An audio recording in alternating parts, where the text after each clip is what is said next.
Natacha Albrecht, donc, qui est avocate et professeure dans notre école, et qui va nous expliquer ce fameux règlement RGPD.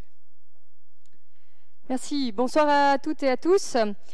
Alors effectivement, nous allons parler un tout petit peu de ce RGPD. Donc la protection des données, et pas seulement le RGPD, parce que ça ne concerne pas seulement cette nouvelle loi. La première des choses, c'est que ce qu'il faut bien comprendre, c'est qu'on n'a pas, c'est pas tombé comme ça le 25 mai 2018, pouf, on a une protection des données. Il y avait une directive européenne avant le 25 mai, il y avait, et il y a toujours une loi suisse, c'est-à-dire la LPD, qui est en révision actuellement pour introduire les mêmes principes que dans ce règlement européen. Et on a une loi cantonale, donc ici la LIPDA, ou la LIPDA, comme diraient certains. Donc c'est les trois lois. On a la loi donc, européenne, loi suisse et loi cantonale. Alors première question qu'il faut se poser, c'est à quelle loi je suis soumis? La première des choses, c'est que le RGPD s'applique selon trois critères. Le premier, est-ce que j'ai un établissement au sein de l'Union européenne, c'est-à-dire une succursale, une filiale? Si ce n'est pas le cas, déjà, ce critère-là, vous ne le remplissez pas. Deuxième question, est-ce que je fais du profilage? Je pense que pour la plupart d'entre vous ou dans des entreprises suisses, on ne fait pas ou peu de profilage par rapport à des personnes ou pour cibler ensuite la publicité notamment. Donc ce critère-là, il n'est pas très important non plus ici en Suisse. Par contre, le critère important, c'est est-ce que j'ai l'intention d'offrir des services au niveau de l'Union européenne. Et cette intention d'offrir des services, c'est très, j'allais dire, c'est très pervers. Parce que si sur votre site internet, vous avez un plan d'accès pour venir depuis la France, depuis l'Italie, depuis l'Allemagne ou que sais-je, eh bien, ça veut dire que vous avez l'intention d'offrir des services. Si sur votre site, vous avez une possibilité de paiement en euros, ça veut dire que vous avez l'intention d'offrir des services à l'Union européenne. Et par là, le RGPD s'applique à vous. Un site multilingue, si vous sortez des langues nationales aussi, ça peut vouloir dire que vous avez l'intention d'offrir des services à l'Union européenne. Par contre, si vous êtes simplement en Suisse, qu'il y a des clients étrangers qui s'adressent à vous alors que vous n'avez pas du tout fait de publicité à l'étranger et pas offert de services volontairement, dans ce cas-là, vous n'êtes pas soumis à l'RGPD. Ça, c'est déjà important de le savoir.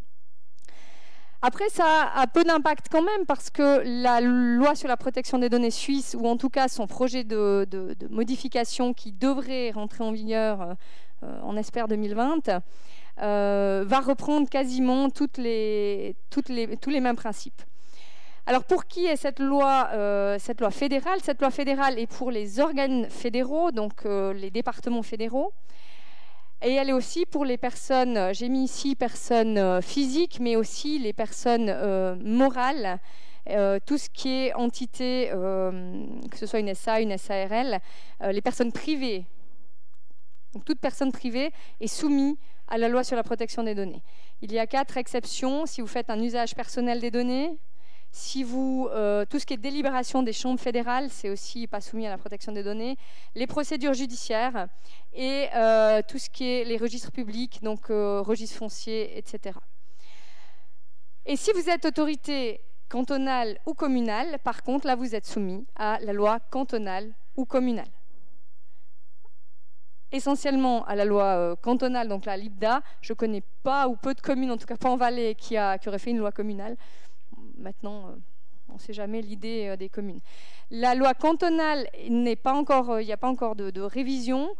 C'est sûr qu'elle va suivre, mais par contre, elle est un petit peu plus récente que la loi sur la protection des données, donc elle intègre déjà certains principes de cette nouvelle réglementation. Elle s'appliquera aussi, cette loi cantonale, aux établissements autonomes de droit public, notamment la HESSO, ou en tout cas en partie, et aux entreprises qui auraient des participations majoritaires des cantons. Donc là, vous voyez, c'est un petit tour d'horizon, mais on va le voir, les principes sont quasiment les mêmes dans les 3 lois. Donc finalement, je pense que ce n'est pas le plus important. Ce qui est le plus important, c'est ce qui a été introduit, et ce qu'on verra tout à la fin, c'est les sanctions, qui là ne sont pas du tout les mêmes au niveau européen qu'au niveau suisse. Les différentes notions, peut-être les notions les plus importantes, c'est le type de données que vous avez. Donc là, je vous ai mis un résumé. Donc les données personnelles, les données sensibles et ultra sensibles. Ce qu'il faut bien savoir, c'est que, en gros, il faut procéder par élimination. Est-ce que j'ai des données sensibles? Et là, on a une liste, je vous ai mis cette liste-là. Donc, tout ce qui est activités et opinions religieuses, politiques. Je vous laisse prendre connaissance. Et si ce n'est pas ça, mais que ça concerne quand même des données de la personne, on est dans des données personnelles. Ça peut être un numéro de téléphone, ça peut être une adresse, ça peut être un email, ça peut être le nom, prénom, bien évidemment, un numéro de compte bancaire. Tout ça, c'est des données personnelles. Des données, c'est clair que les données santé, on l'a vu, c'est dans les données sensibles. Et le RGPD met juste une catégorie de plus, c'est les données ultra sensibles pour tout ce qui est sanctions pénales, donc notamment casier judiciaire. Notion qui change avec le RGPD, c'est la notion de fichier, respectivement de traitement. Nous avions jusqu'à aujourd'hui la notion de fichier de données, on était fichés dans les entreprises. Cette notion va disparaître au profit de la notion de traitement, donc savoir qu'est-ce qu'on fait avec vos données. Qu'est-ce qu'on fait? Est-ce qu'on les traite pour simplement faire de l'archivage? Est-ce qu'on les détruit? De la destruction de données, c'est aussi une forme de traitement. Est-ce qu'on les utilise, par exemple, pour traiter des salaires, si c'est des employés? Donc, vraiment, quel est le traitement de chaque donnée? Et on aura un responsable de traitement par traitement de données. Bien évidemment que ça pourrait être le même responsable de traitement pour plusieurs traitements, bien évidemment. Donc voilà, ces notions qui évoluent, mais qui sont, c'est quand même des notions qu'on avait déjà aujourd'hui. On a le nerf de la guerre, c'est les 7 principes. On doit respecter 7 principes au niveau de la protection des données. Le premier, c'est la légalité, et c'est là où ça change, on va dire, entre le RGPD et la LPD. Pour les personnes privées et les organes fédéraux, pour les personnes privées, il faut que la loi n'interdise pas de traiter la donnée. Donc il faut trouver, est-ce qu'il y a une loi qui m'interdit de le faire? Si ce n'est pas le cas, je peux traiter. Tandis que pour le RGPD et les organes fédéraux, on nous dit attention, il faut que la loi autorise. Donc vous devez spécifiquement avoir une loi qui vous autorise à traiter la donnée d'une personne. Donc, et c'est ça qui est important dans la loi cantonale aussi. Pour les communes, c'est pareil. Il faut qu'une loi vous autorise expressément à traiter de la donnée. Ça, c'est le premier principe. Le deuxième principe, j'allais dire, va avec le quatrième, c'est la bonne foi et la reconnaissabilité. On doit être loyal quand on collecte les données, on doit être transparent et la personne doit reconnaître le fait qu'on collecte des données. On ne peut pas les collecter sans que la personne soit au courant et en plus on doit vraiment l'informer sur qu'est-ce qu'on va faire avec ces données, donc sur la finalité, sur le but de cette collecte. Autre principe, la proportionnalité, on n'a pas le droit de collecter pour le au cas où, c'est seulement les données qui vous sont utiles et nécessaires. Du moment que les données ne sont plus utiles ou nécessaires, vous devez les détruire. Donc faites attention à ça, parce que ça c'est un point très important. Principe de la finalité, vous devez définir pourquoi vous voulez collecter cette donnée.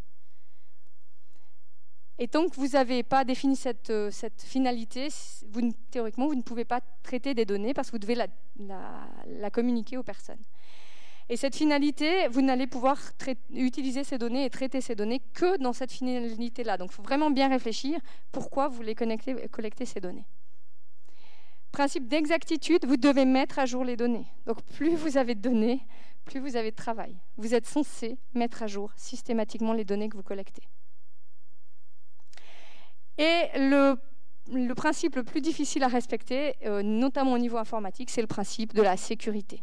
Vous devez sécuriser les données tant au niveau... Ça va mieux comme ça ? Tant au niveau informatique qu'au niveau papier. Donc attention à bien regarder où vous stockez vos données, qui a accès. Et sur le principe, il faudrait peut-être même dans certaines entreprises, j'allais dire faire table rase au niveau informatique, dire plus personne n'a accès à rien, et puis après on redonne les accès petit à petit. Ok, toi tu as besoin de ces données, alors voici les accès pour ça, et ainsi de suite. C'est un travail fastidieux, mais c'est vraiment là que ça pose le plus de problèmes. Vous imaginez bien que respecter ces 7 principes, dans la réalité, c'est très très difficile. Donc on devrait y tendre en tout cas, mais c'est assez difficile. Par contre, ce qui va nous permettre de résoudre pas mal de choses, c'est le consentement. Le consentement va résoudre la majorité des choses parce que si la personne est d'accord, il n'y a plus de problème. Donc on va, et c'est pour ça que vous avez régulièrement des cases à cocher, comme quoi vous avez lu les nouveaux règlements et la protection des données, parce qu'on vous demande votre consentement. Alors après, est-ce qu'il est vraiment libre et éclairé? Parce que pour les données personnelles, il doit être libre et éclairé.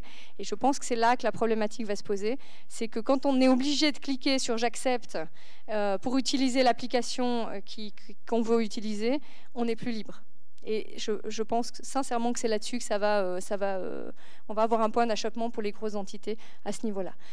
En plus, pour les données sensibles, on doit avoir un consentement explicite, donc vraiment, il faut un oui, un vrai oui, et pas une simple case précochée, parce que là, ce sera pas possible.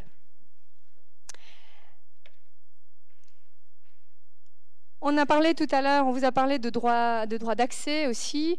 On a le droit maintenant d'accéder, et tout le monde a le droit d'accéder aux données qui sont traitées dans n'importe quelle entreprise.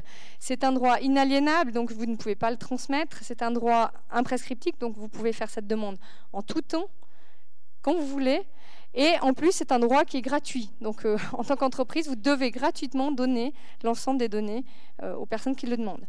Sauf si il y a une disproportion, notamment une personne qui voudrait faire des demandes chaque 2 mois ou chaque 3 mois, ça deviendrait excessif, et là on pourrait lui facturer ces demandes. Mais une première demande ou une demande qui est ponctuelle, ça ne poserait pas de problème. On peut refuser, mais seulement si vous arrivez à trouver un intérêt contraire qui serait supérieur au droit de la personne de connaître les données qui sont traitées sur elle. Mais vous pourriez refuser dans ce cas-là.